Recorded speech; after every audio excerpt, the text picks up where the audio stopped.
facility, and ways in which we can improve it, our strengths, our weaknesses, and how we can help.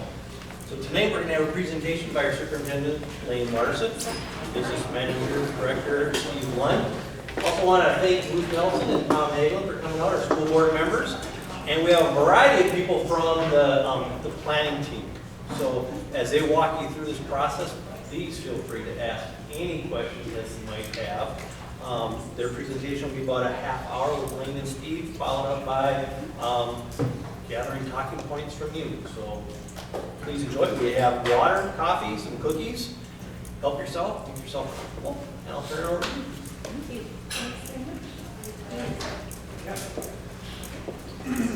All right, thanks, John. I'm going to take you through just a little bit. My part of this is to kind of go back in time, because we've been at this now for a couple of years, so I'm going to kind of provide that historical perspective. And then I'm going to hand it over to Lane. Lane's going to kind of take it from there and talk about where we're headed. So I'm going to be a little bit about where we've been, and Lane's going to talk about where we're going. So I feel like I'm always standing in the way, but I got to walk down my talk. If we get in the way, let us know, and we'll just move a little bit. So starting the process almost 2 years ago, we started really gathering, the first part of this was really gathering a lot of information. So we took a look at the demographics and enrollment. We engaged with a demographer, it was actually the former state demographer for the state of Minnesota, that came in and looked at the demographics of our community as it relates to what we envision or what we can project our student enrollment to be. And that was really interesting. It validated a lot of the work that we already do with projecting our student enrollment, and the results were interesting, what the enrollment looks like for the next 10 years.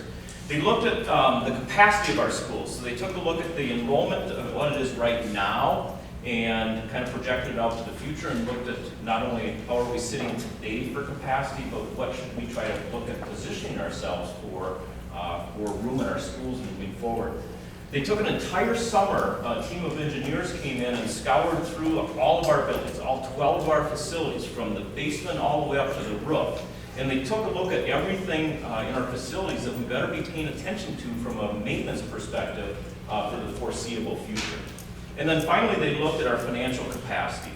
And in terms of financial capacity, I'm speaking of how much debt does our organization have right now, and how much debt capacity is kind of a comfortable level as we look to do some of the planning for the future. So let's talk a little bit about enrollment. There again, we had a demographer come in, take a look at our enrollment. We typically look at our enrollment from perspective of just students. So when we project enrollment from year after year after year, we really hone in on kindergarten through 12th grade in terms of the things that we know.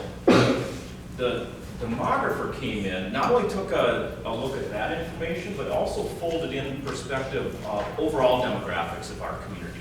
What's going on from a state level, and kind of move that down to our perspective from a community. Housing starts, things such as that we don't traditionally look at for enrollment, but they folded that information into it too. And what they came up with was really 3 different scenarios of what we could expect our enrollment to do. Kind of a low growth, medium growth, and high growth. Now the blue dot there represents where we were back in 14-15 at the end of that school year. That's when the demographer study started, so I kind of snapshotted that point in time. And at that time we had 6,436 students as we report them to the Minnesota Department of Education. Moving forward, you can see the low growth takes that number to about 6,700, about 6,900 for the medium growth, and a little over 7,100 for the high growth. Now what's interesting to note about this is the growth isn't necessarily insurmountable. When you look at the low growth, you're talking on an average of less than 0.5% per year for the next 10 years. Even if we were to hit the high growth, it would be about 1% per year for the next 10 years. Okay? Well, when we looked at capacity and things such as that moving out into the future, we took a look at just using that medium growth as kind of our target. So when you take a look at that medium growth then, for example, that's what we're going to use as our target point. We folded that into the capacity of each of our school levels, okay? And when you talk in terms of capacity, You talk in terms of sheer space, okay, square foot per student, and we'll get to that in a second. But you also look in terms of the core spaces of the facility. For example, the thing that we're in right now is the cafeteria, also doubles as gym overflow space. When you look at the size of this, you can imagine running just about 600 kids through here for 2 meals a day. When do you start lunch? We start lunch at 10:45, and we serve breakfast from 7:30 to 8:15. Yeah, so in order to get 600 kids funneled through the cafeteria, we got to start feeding them at 10:45. So that's a good example of a core space of a building. When you look at 600 from a capacity standpoint for this building, when you look at just the calculation of this building on a square foot per student, you will find that it's got adequate space. But when you start folding in some of the other things, such as the cafeteria, the gym, the playground, for example, you come up with more of a right-sized capacity for each one of these buildings. So when you look at it from an elementary perspective, when we have 6 elementary buildings, right now we have students of about 2,475 K-4 students throughout those 6 elementary buildings. If you look at the mid-growth on that point, we should position ourselves for about 2,600. We have capacity right now, based on that right-size calculations that we did, of about 2,150. We need space right now in our elementary schools. And you can feel that. You can feel that in the school you're in. You can feel it in nearly all of our elementary schools. When you look at the middle and the high school, you can see that we don't have necessarily the capacity issue that we do at the elementary schools. So when you look at the elementary schools, we looked at it in terms of just that sheer number of square feet per student. And we started to look at, well, how do we compare? And we do a lot of comparisons to other school districts of our size. And for example, the school districts you see here are in our Central Lakes Conference. So they're districts that are our size and communities that are about our size, ranging from Bemidji to St. Cloud, Alexandria. And you can see that where we land in square feet per student is on the low side. So we're fairly tight by comparison.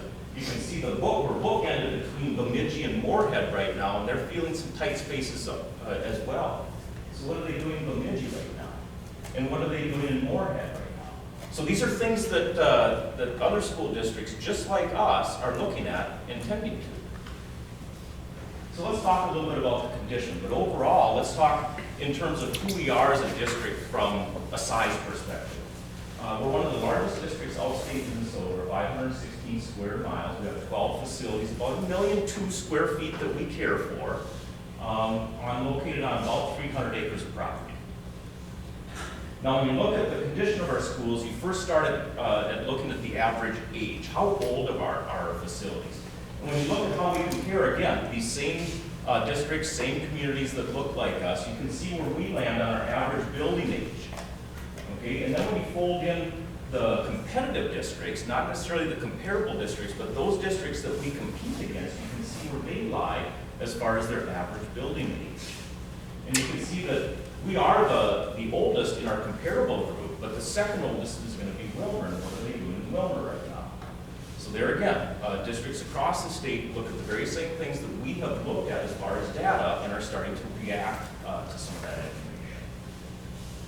So when you talk about future maintenance, you can think in terms of those things in our buildings that are reaching their useful life, or perhaps they could be deficiencies that we have not yet had the funds to address, such as accessibility or secure entrance. From a maintenance perspective, it's going to be things such as tuck pointing, and it's going to be things such as roofs and boilers, parking lots. We have a sea of parking lots that we care for, as well as windows. So those are going to be items that we've looked at through all of our buildings and assessed what we should be paying attention to for the next 10 to 15 years.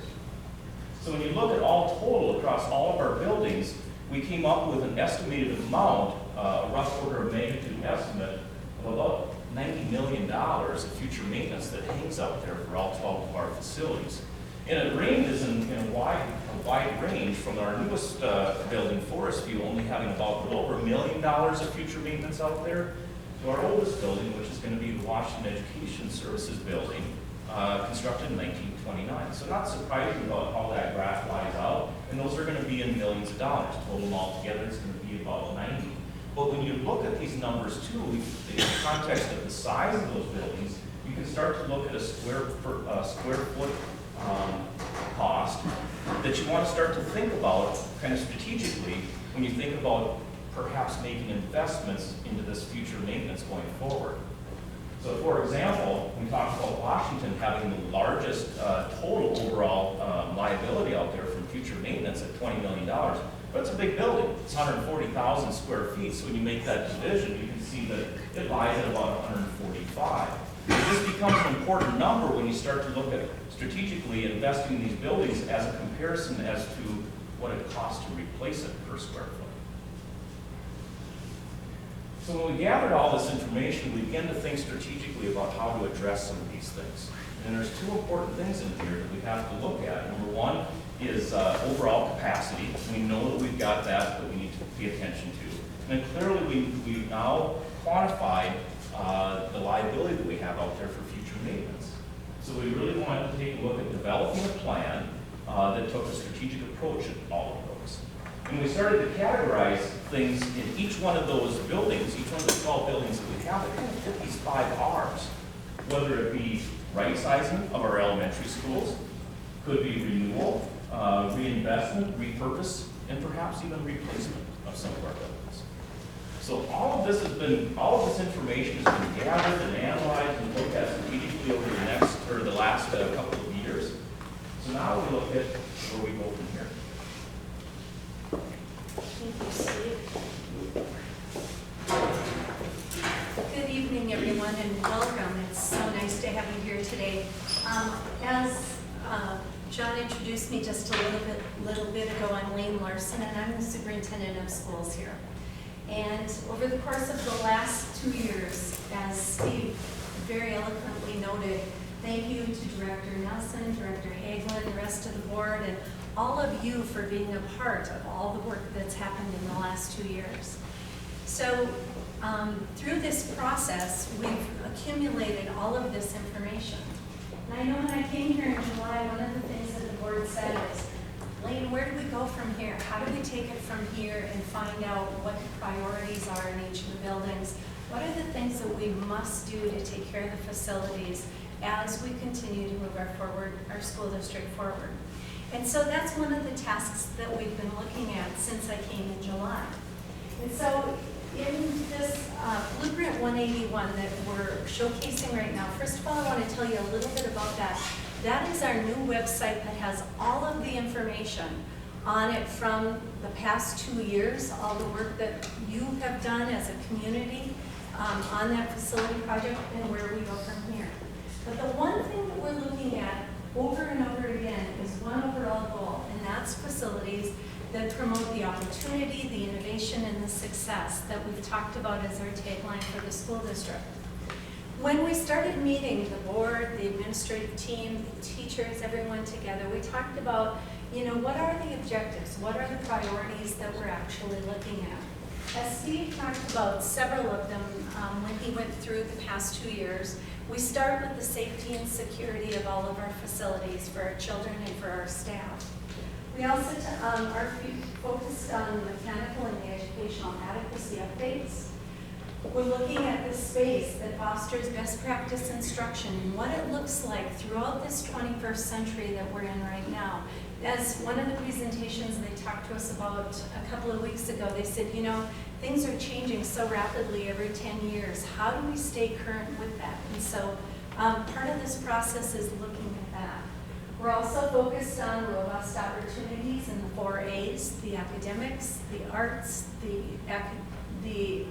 activities, and the athletics. And as we're going through this process, we want to do it as a collaborative team.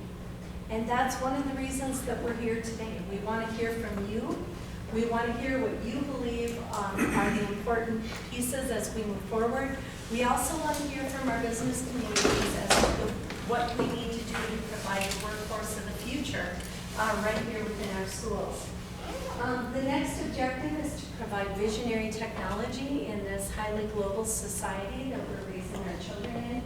And we want to be transparent, engage, and build community trust through this process. And so we want to hear from you so that we're moving forward with the exact plan, the best plan for our school district. Always taking in mind the final objective on our board, and that is to provide the highest educational opportunities for our taxpayers' generous investment. And we know that whenever we come to the community and ask for support for something like this, it is a very generous gift that the community shares with us, and we want to make sure that we're providing the best opportunities with that investment. In October, we finalized the agreement that Steve had just gone through with the Cunningham Group, and then I brought the board through what I believed were the next 6 phases that we would need to do to get to a final project. The first phase was to have a comprehensive communications plan, which is something that we start from the very first day we started this project, all the way through forever, really, within our community. The second piece that I felt that was really important that I focused on is that we needed to hear from our stakeholders.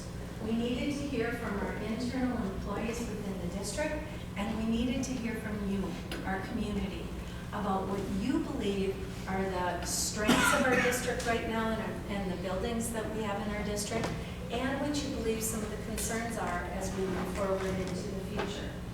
The third phase is a phase that the board will have some decisions to make, and that's referring to potential surveys and assessments that we might look at in this project. And I'll talk about those in just a little bit more detail. The fourth one is to bring all of the information from phases 1, 2, and 3 together with all of the information so the board can make the right decision. Phase 5 would be actually going out and having a bond referendum where we would come to the public and ask for your support. And if a bond referendum passed, then we would go into phase 6, which is the construction management piece of this. So what we did is we talked about these 6 phases is we developed an RFQ that the board approved in December. We submitted it out to, I believe it was 14 different organizations. And in February, actually, we closed on January 27th, and on February 8th, we had an outstanding response to the RFQ, which addressed all 6 of the components, the phases that we were talking about. And that was submitted to us by Foster Jacobson Johnson, along with Woodstead Smith and Nolte. Nice to see you here tonight, Kevin. Thank you for being here. And with Crow Sanderson. And so then the board approved their proposal, and now we're moving forward with the 6 phases. So phase 1, as I talked about just a little bit ago, is it's providing a very visionary opportunity to communicate with the public so that all of the pieces of information we have, all the questions that people have, that we're there to answer them for you. When you came tonight, I know there were Corey and Sarah were out front getting your email addresses so that we can keep you informed on different changes and happenings that occur throughout this process. And that's what we want to do all the way through this. The second phase, the stakeholder engagement, the first ones were education-based listening sessions. We have completed 44 of those already with all of our teachers, our administrators, our support staff, and with students within our district to hear about what they believe are the strengths of our buildings as they are now, and what some of the needs are for these spaces in the future. And now we're here to the next piece of this, having community stakeholder listening sessions. Because as I said earlier, we want to hear from our school board, from our parents, our civic groups, our business partners, our school-centered neighborhoods, and all of our community members to hear what you believe are the strengths and where we should go as we move forward together. As we start collecting this data, we're going to be holding many of these public meetings, and we're going to start putting together all of the information that we collect from the listening sessions, and then we'll come back to both the internal staff members and also the community with the results of these meetings. During that same time, the board is going to be asking some questions. They're going to want to know some possible additional pieces of information. And they, at that time, will have the opportunity to do some additional surveys and assessments to hear from the public. Some of them might include things like look at the public polling. It might be to do a survey, a telephone survey of community stakeholders to hear from additional people within our community, to look at a voter profile, to review the demographic study that Steve talked about and what the impact could be in each of our individual buildings, to look at the enrollment data as it changes and fluctuates, possibly do some GIS student mapping of where the growth in our community is and where the student enrollment numbers will be increasing, decreasing, and so on. And then we will also be doing a very thorough financial review and assessment of what are the opportunities for financing projects that we might move forward with. In phase 4 then, all of the information gets accumulated, and we're going to bring forth, have a lot of conversation and bring forth a recommendation to the Board of Education where they can take all of the information that we've gotten from the communication, from the listening sessions, and from the surveys and assessments to bring forth a project which will lead us into the 5th phase, which is an actual election. Now, many people ask us when Steve and I go and visit with people, when do you foresee a possible referendum coming forward to the public? And we don't know yet. We really want to collect the data and get that information from you. And when we believe the community feels that they have the information that they need, that's when we want to bring forth a referendum. We hope and we assume that it probably will be within the next year sometime. And so, honestly, that's about the best answer that I can give right now until we collect all the information and the board is able to make a decision. And so the decision will be based on all of the things that we've talked about and that are highlighted on that screen. Once the decision is made by the board to move forward, then we'll move into phase 5, which is the bond election process, where we continue to provide high quality and very informative communication. We will bring forth to MDE the public review and comment that is necessary for us to do. We will continue to dedicate a website and a library of information so that people have it at your fingertips if there are questions. I know one of the things Corey's working on tonight, Corey and Sarah both, if there are questions that people have, those are most likely questions that a lot of people have, and so we'll have those questions with the answers right on the website so people can refer to those. Also, we'll be looking at traditional ways of communicating along with going through social media, and that Blueprint 181 that we talked about will certainly be one of those pieces. And then we'll commit to a very quick response protocol, because if there are questions and we don't know the answers, then we want to get back to you just as quickly as we can to make sure that you get your questions answered as we move forward. So then the following, if we go to the voters with a bond referendum and the bond referendum is passed, then we'll talk about phase 6 of this project. Right now, we've committed with FJJ, Woodseth Smith Milting, and Krause Anderson for phases 1 through 5, and that's what we know as far as today. And so we are so excited to have so many of you here tonight so that we can go through the listening session and that we can hear from you about pieces of information that we need in order to bring forth the best opportunities for our school and for our community. And so thank you very, very much for being here, and we're just thrilled to have you here. Before we move to the listening session, are there any questions that anybody has that you'd like to ask of myself or Steve or board members at this time? Okay, then I'm going to turn it over to Eric Kaiser. Eric is from Foster Jacobson Johnson, and he is one of the 2 presenters that has been leading us through the internal listening sessions, and is now going to be doing that with our external ones, right? Yes. All right, thanks. Wonderful opportunity. There's a few staff members. So I had an opportunity to meet with your staff, nice people, got some great input from their perspective. And now we want to hear from you from an outside perspective, looking in on the schools, what you think. I don't know if you heard something that was on Facebook today. Minnesota is the only place where you can say, I got to get the lawn mowed before the snow. How many mowed the lawn so far? Anybody in here?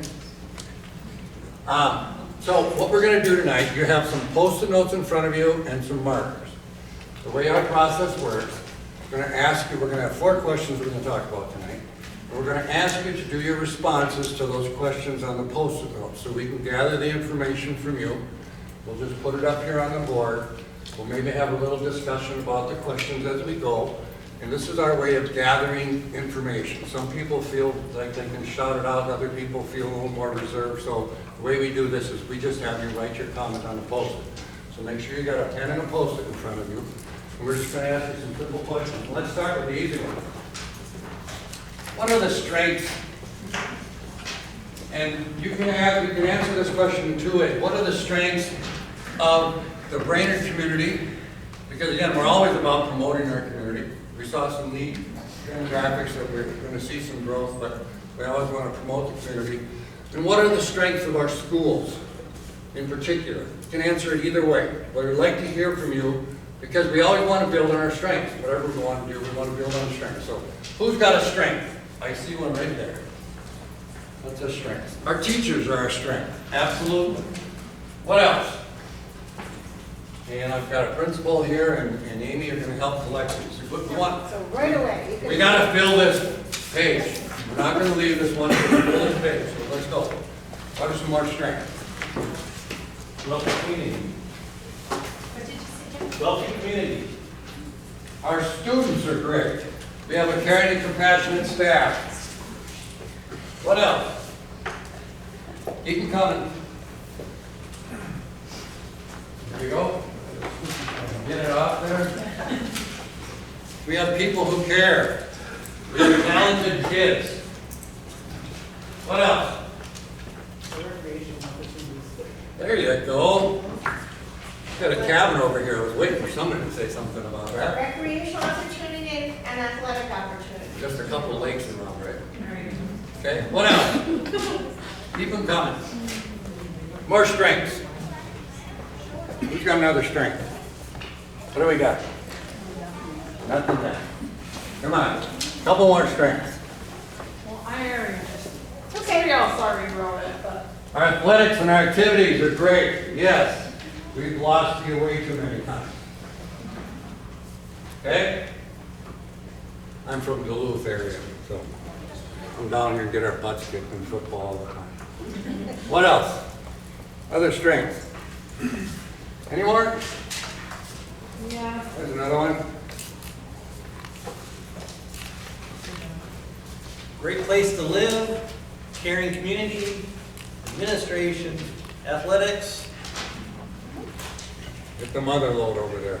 We have academic opportunities, a wide variety of them. Okay.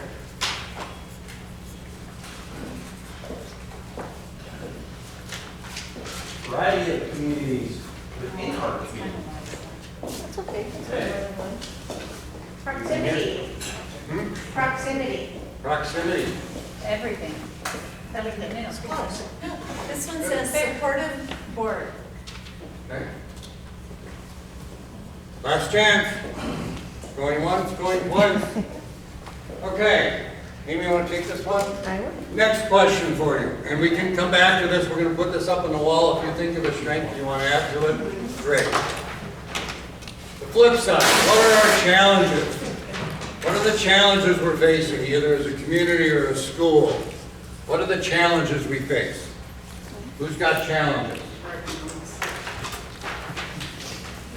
Economics. Economics is a factor. Major factor. What else? What are the challenges? Transportation, community services, old buildings. Now that transportation, when you look at the size of this district, I watched the parent picking up kids today. Wait Get in the there. building until it was done. If you're not a parent in this building, if you have ever want to watch some interesting things, to watch how that whole process works here. Transportation technology. Okay? And it's okay if you say it more than one time, it just shows how meaty it is. No room for growth. Buildings lack secure entrances. Okay? Unfortunately, we're dealing with that in schools today, right? We have to have security. When this building was built, that wasn't something that people thought about. Seasonal. Oh, people? Just for businesses. Yeah, seasonal, yeah, that's true. Transportation infrastructure bottlenecks. Okay? So the seasonal problem and also cramped spaces. Poverty. Okay. More. Another one back here? Oh, no, I No? just gave. No? More challenges. More challenges to address. Any more? What about like staff cuts? Lay it down. Building's not ADA compliant. Ah, Little to everybody, no- ADA is American Disabilities Act, okay? Everybody understand that? Resources to meet the needs of a variety of learners. We're terrible at throwing out acronyms. in this. Little to no shelters. Okay. Staff cuts, budget cuts, do the financing, okay? Good. Any more challenges? Going once, going twice? Okay, next question. Think about challenges, think about strengths, think about what these schools looked like when they were built, what the population was that was served back in the 60s. Think about what schools need to look like in the 21st century. Just think about how technology has changed from 1960 to today, and then what technology might look like 20 years from now. Yeah. Okay? Think about all those things. What, in your perspective, are the needs that this school is facing or other schools in the district? And as you identify those needs, if it's about this school, you just can talk about it. If it's about another school or something else in the district, please note what school or what space that you're talking If about. it's just in general. If you've got a concern about the high school or something like that, because there's people here from all over. But if you just don't put anything down, I'm gonna assume it's for this school, okay? Special ed? Okay, yeah, special ed, back in the 60s, that wasn't even on the radar. It was non-existent. Public Law 94-142 came in the 70s, okay? So special ed, in reference to this building, or just in general? All of them, okay? We'll put that down, is that okay? All. Okay? Counselors, that's a need. Counselors is a need. Safe and secure buildings, adaptable learning spaces adjustable for different learning happenings. Okay? We teach kids differently today based on student needs, right? Okay? What else? Safe routes to school. Okay? Need that. Keep kids here. All those parents won't be lined up if the kids could walk, right? All right. Larger common areas, cafeterias, common multi-purpose rooms. I Okay? don't know if you have any more multi-purpose than this room. Yeah. All right. What else? Keep them coming. Bully prevention and awareness. Good. Important. And safe transportation. Safe transportation. All right.